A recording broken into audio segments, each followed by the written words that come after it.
So we take a little bit of a break from 2 Samuel, where we left off on Wednesday night, but we're still continuing the same storyline.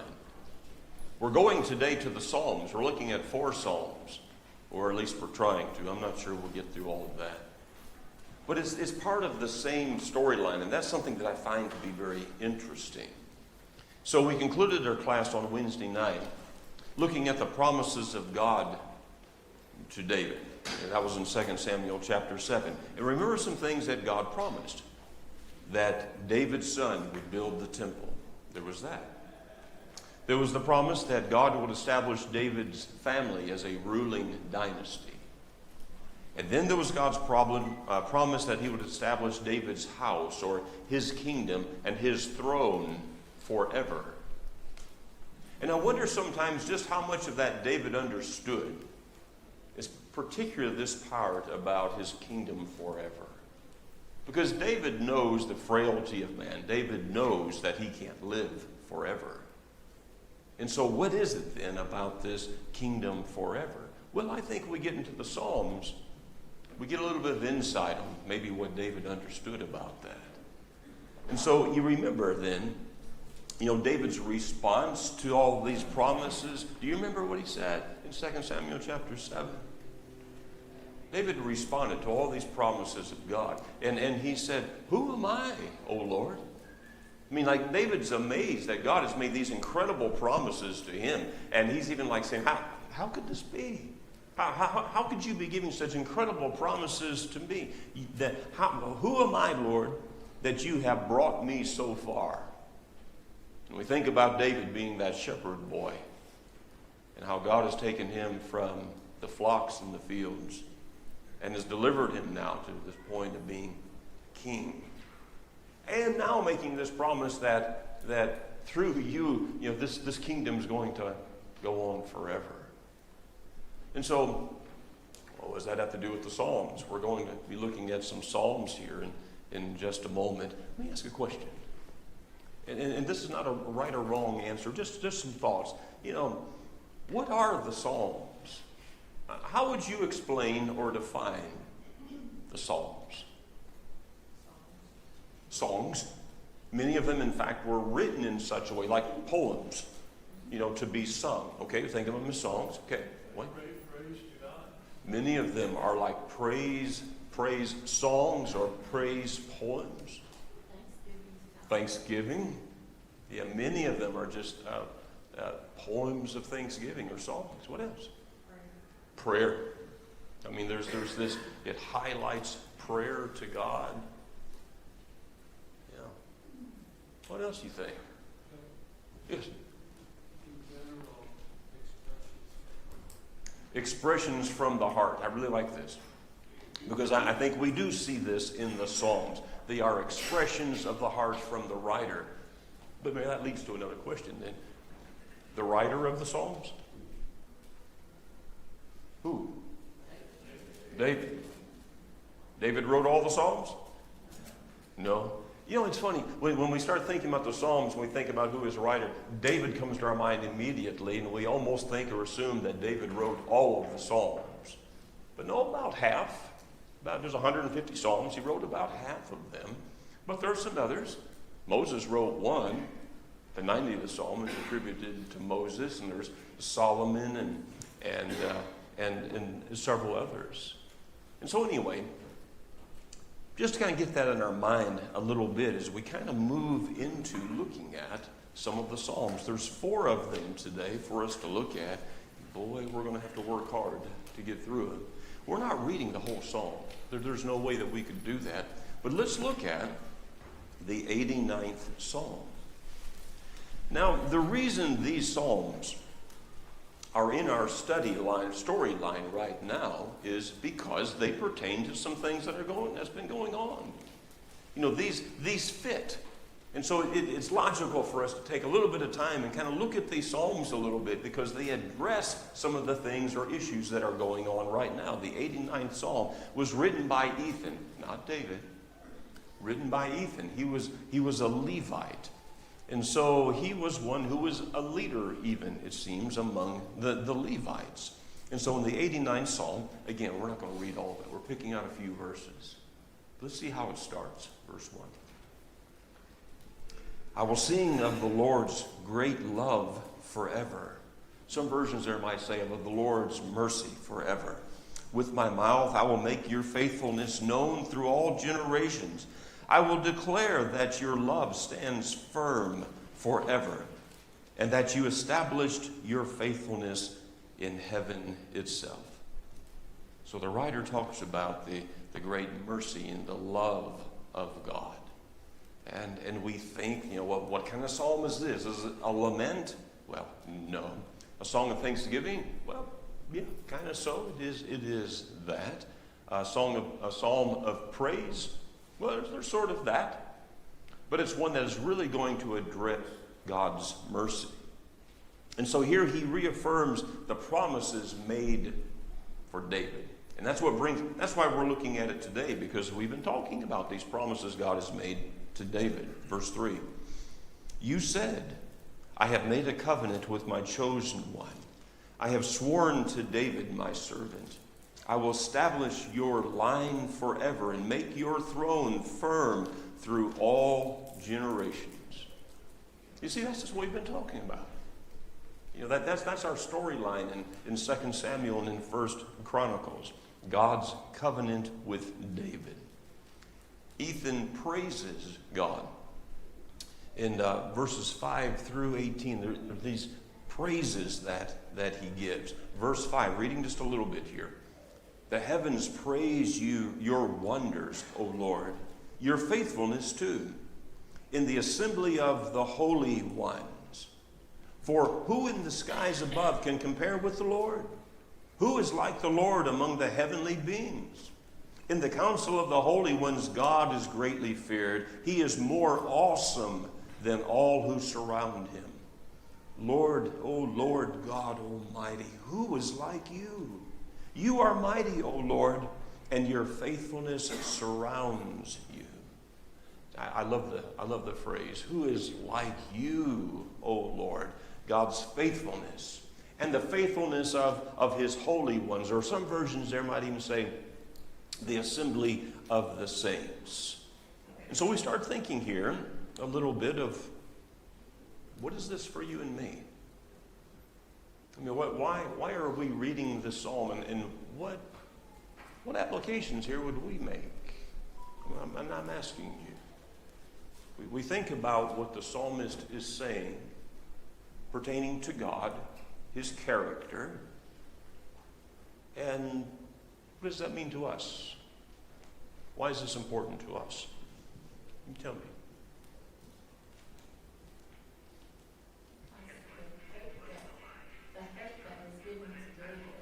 Okay. There's kingdom and endure forever. And we know that is Christ. We have that same hope.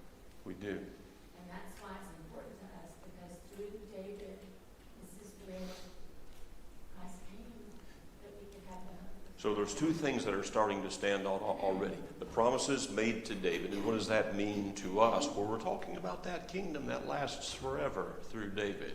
Okay, so that means something to us. And then we start listening here to this character of God. Who is like you, Ethan says. And of course, the answer is, well, nobody is like God. Even among the heavenly beings, it is God who is the one who stands out above all, because, of course, he is the creator of all. So we're getting a bit of a glimpse here just of this character of God. Who is like you? And then the verses then that follow that, 19 through 37, it defines and explains again the promises that God made to David. And we're not going to read through all of that, because it's what we've been studying in 2 Samuel. And it's just kind of expressed here again. But let's look at verse 34 beginning.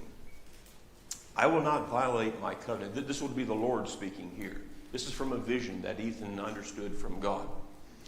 I will not violate my covenant or alter what my lips have uttered. Once for all, I have sworn by my holiness, and I will not lie to David, that his line will continue forever, and his throne endure before me like the sun. It will be established forever like the moon and the faithful witness in the sky. What do we learn about God's promise? It's for sure. And what's the proof? Well, what's it compared to? You ever have a day where the sun doesn't rise? I mean, sometimes it's obscured by the clouds. I get that. You ever see a day where the sun doesn't rise?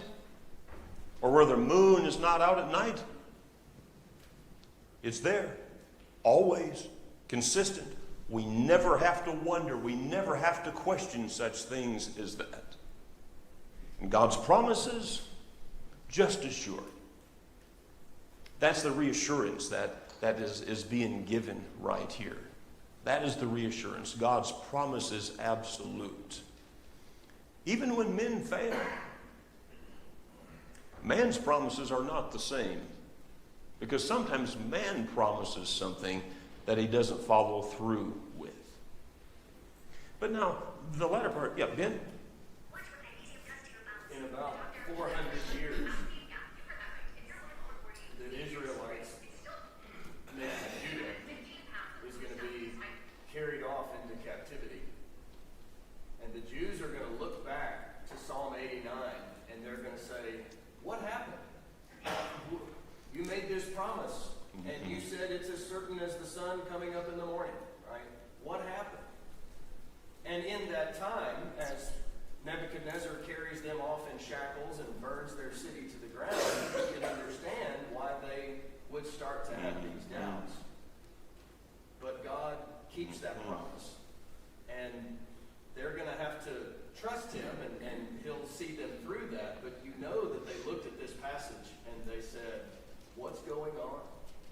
Yeah, can't you imagine that there was that period of time where they had to be thinking, is God's promise really true?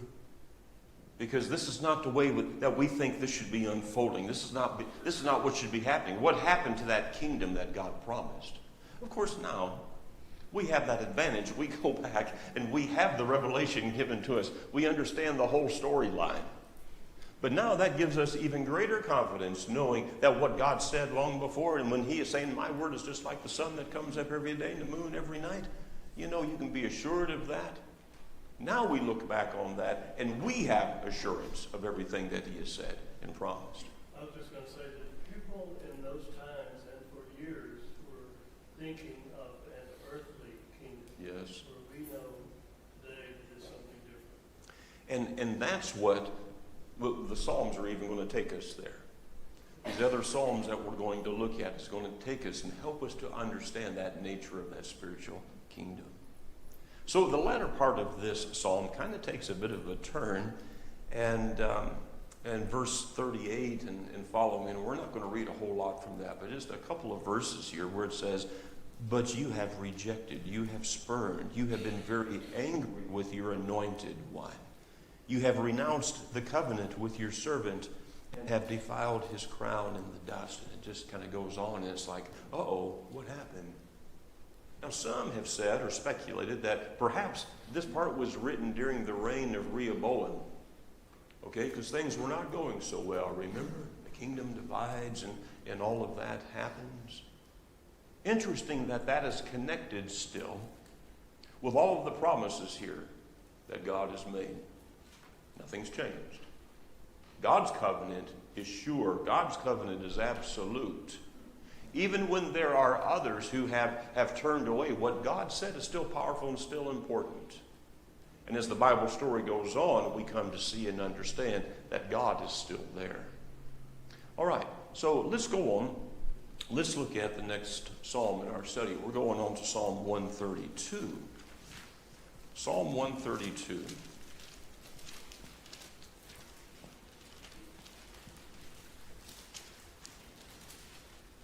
Now, here's a psalm that is thought to be written by David.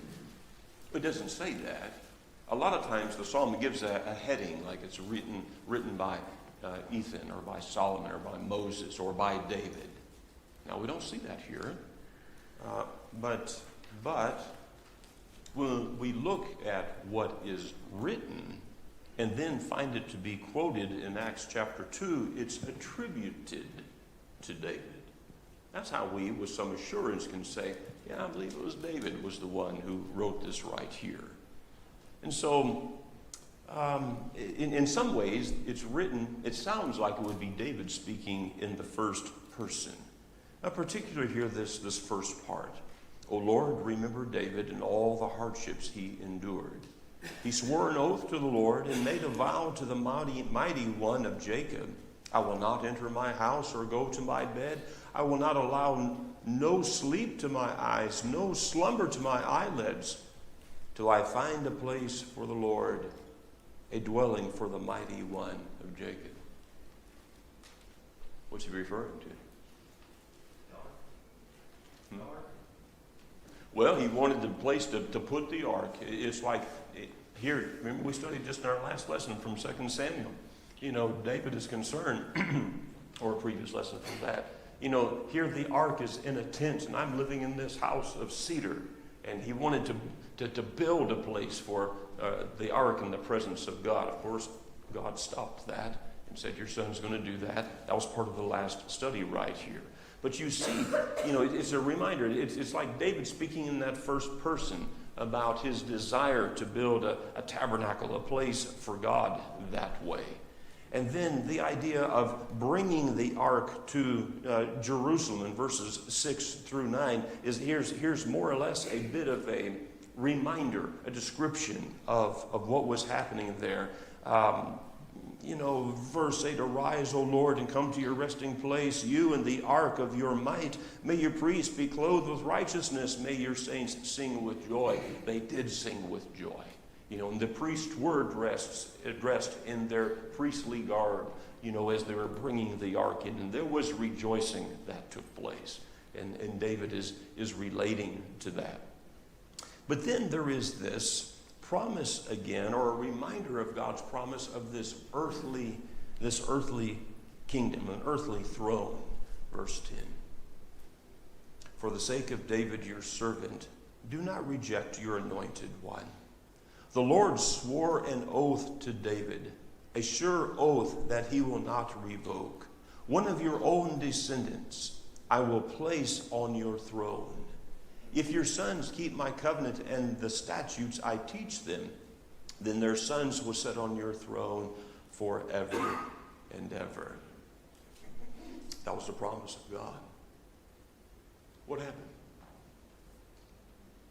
How long did those sons sit on the throne?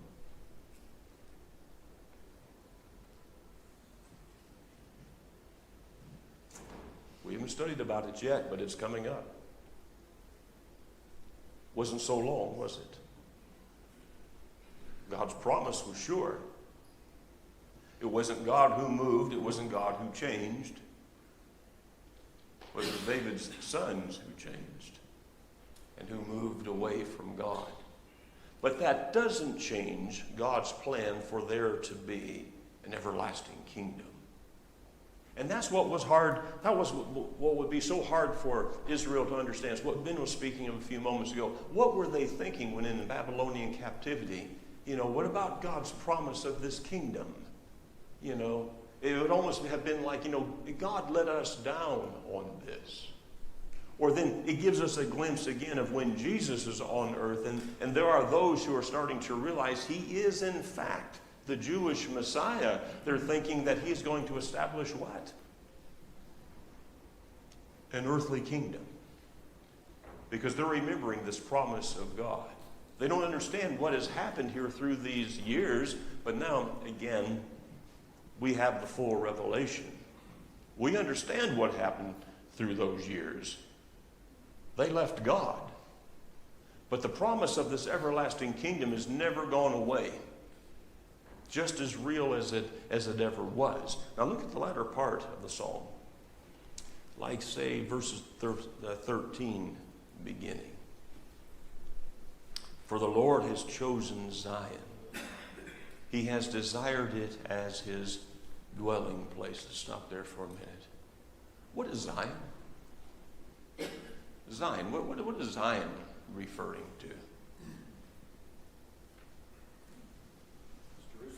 Jerusalem. I mean, it is that earthly description of Jerusalem, Zion, the city of Zion. But is there more to Zion? Is there more to Zion?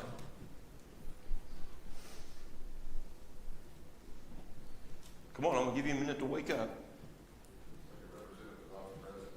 Represents God's presence. Okay, good. Look.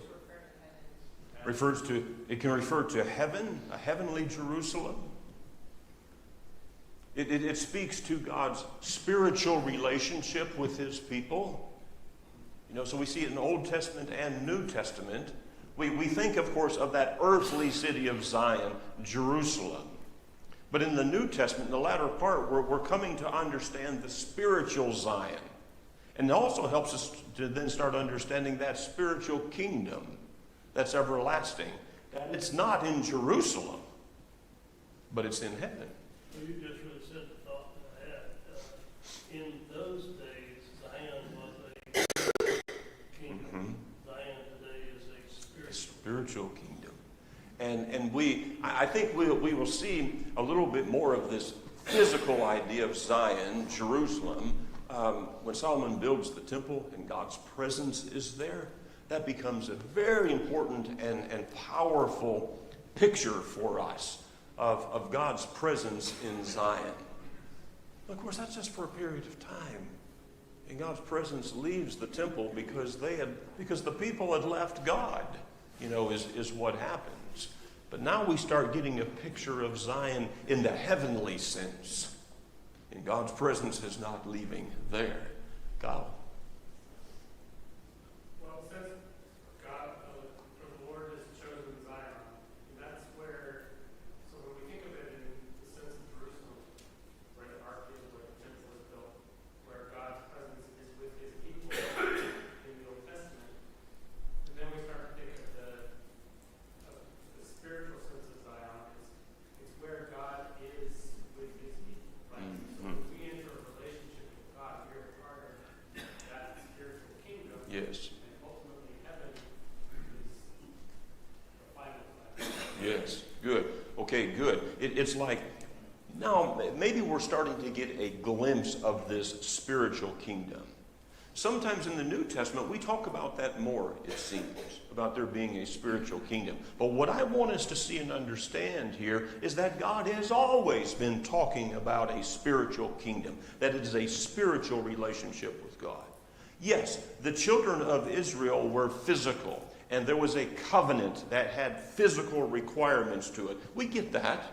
We get that. All of that being a precursor of what is to come with this spiritual kingdom of God. Corey. The Hebrew writer says in 12:22, that you have come to Mount Zion, to the city of the living God, the heavenly Jerusalem, and to the innumerable angels of festal heaven, and to the assembly of the firstborn who are enrolled in heaven, and to the judge of all, and to the spirits of the righteous made perfect, and to Jesus, the mediator of the new covenant, and to the sprinkled blood that speaks better than the word of the blood of Abel. Think about the Hebrew writers conveying to us, writing to those who are disciples, who are Christians, just like you and me. And he's trying to make this comparison of what was had under the old covenant. But what we have now through Christ, which he says is much greater. And he's giving us this picture and this view of a heavenly kingdom, the spiritual Zion, which is in heaven, he says. And so now, see, we're getting this big picture now. This big picture of things. And so here we're talking about in 2 Samuel chapter 7, about God's promise to David. Yes, there is a physical kingdom that he is talking about, but it's a kingdom that's going to last forever. There's nothing on earth that lasts forever, right? And so we see this bigger picture of a kingdom that's eternal. And it's where God is in heaven. And Hebrews chapter 12 helps us to see that. Yeah, and let's go just a step further than that. It's kind of hard, I would imagine, if you're a Jew living in David's time and all of this, everything's so physical, and of course, like you said earlier, we know because we have more revelation. But the Hebrew writers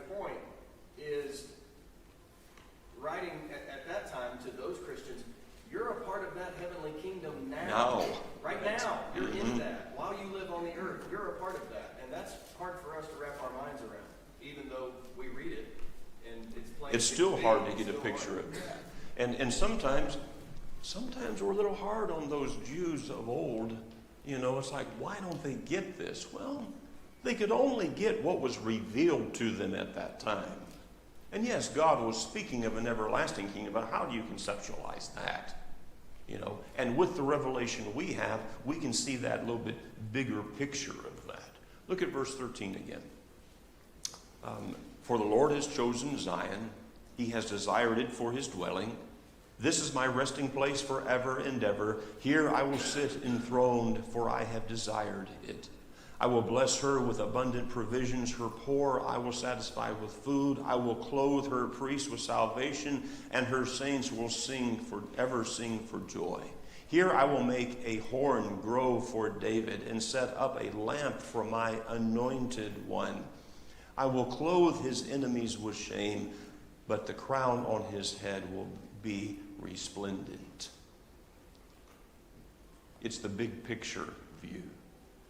You know, yes, David's a king sitting on a throne today, you know, time frame. You know, but there's this bigger picture view of a time where God's people are part of a bigger kingdom. You know, David knew God promised his fruit would sit on a throne. And again, look real quick over to Acts chapter 2. Acts chapter 2. And as we were saying a few moments ago even at the time of Christ, there was this expectation of an earthly kingdom being established. The apostles, even as Jesus was ascending to heaven, were still saying, but we thought you were going to sit on the throne, you know, here, thought you were going to establish your kingdom, you know, here in Jerusalem. And yet, when the apostles, by the guidance of the Spirit, are preaching in Acts chapter 2, they're talking a bigger picture. And some passages that were attributed to David sitting at the right hand of God, you know, on his throne, they kind of sort that out for us a little bit. Acts chapter 2, verse 29, he's just quoted some things from David. And following that, he says, Men and brethren, let me speak freely to you of the patriarch David, that he is both dead and buried, and his tomb is with us to this day. Interesting thought. It's like he's saying, like, look, you know David, you're expecting him to come back and sit on the throne. David's bones are still right here. You know, is what he's saying. And then verse 30, therefore, being a prophet, speaking of David, and knowing that God has sworn with an oath to him that of the fruit of his body according to the flesh, he would raise up the Christ to sit on his throne. He, foreseeing this, spoke concerning the resurrection of Christ, that his soul was not left in Hades, nor did his flesh see corruption. And so, you know, these psalms that, like from Psalm 16, which we may or may not get to, that some were attributing that David is speaking of himself sitting on this throne next to God. You know, now the apostles are explaining, no, that's not what David meant. That was not the point. It was foretelling the Christ. So one thing where we, at the beginning, we said, so like, what are the Psalms? What kind of Psalms are they? You know, praise and thanksgiving. They're Psalms of mourning. One thing that didn't get said, I don't recall, prophetic Psalms. There's a lot of prophetic Psalms. And messianic prophecies. David was the writer of several messianic prophecies foretelling Christ, Psalm 16 being one of those. And that's one of the ones that the apostles quoted here in Acts chapter 2. And it's here that the apostles are saying, you see, this is not about David. David's bones are sitting right here in the grave. But our Lord, his grave is empty. And he's sitting at the right hand of God. And he reigns from there. We're getting a better picture of the everlasting kingdom now that God was promising to David generations ago. And while there is that storyline that's taking place with David and with Solomon and with generations to come, that's only a small part of the picture. But we're trying to see and understand where is that everlasting kingdom? It's not in Jerusalem. The temple is no more. And the kings that have come along during the years, their bones are just in the grave. But Jesus has been raised from the dead. He's the King of kings. And we've read, he is the one sitting at the right hand of God. So now I see we're getting that bigger picture of what God was saying to David back in 2 Samuel chapter 7, where we were just reading Wednesday night. See how we get that bigger picture? I think it's pretty cool. I think it's exciting. It's incredible to be able to see these things as they unfold. Okay. Oh boy, we're going to be out of time quickly. Let's look real fast here. We just made a reference to Psalm 16. Let's go back to that. Psalm 16.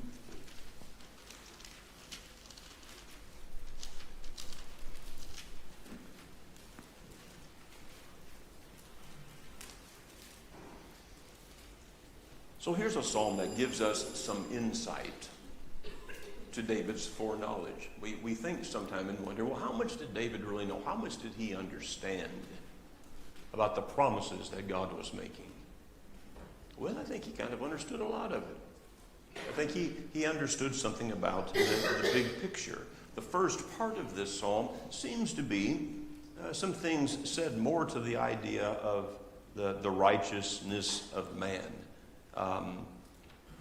That righteous man makes God the focus of his trust, the object of his trust. That God is our hope, our refuge, and that basically, verses 1 through 7, David is saying, without God, we really don't have anything.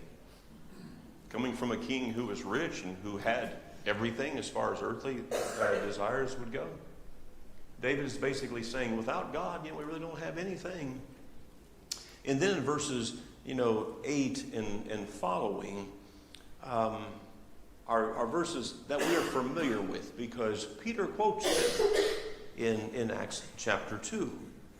So here we're looking at verse 8. I have set the Lord always before me because he is at my right hand. I will not be shaken. Let's stop for a second. We read that and we understand why there were those who would read the psalm and they would say, see, David is sitting at the right hand of God. David is ruling on a heavenly throne. Oh, that's not what David's saying. No. And that's why Peter says in Acts chapter 2, David's bones, they're with us today. His grave is not empty. He's not sitting at the right hand of God.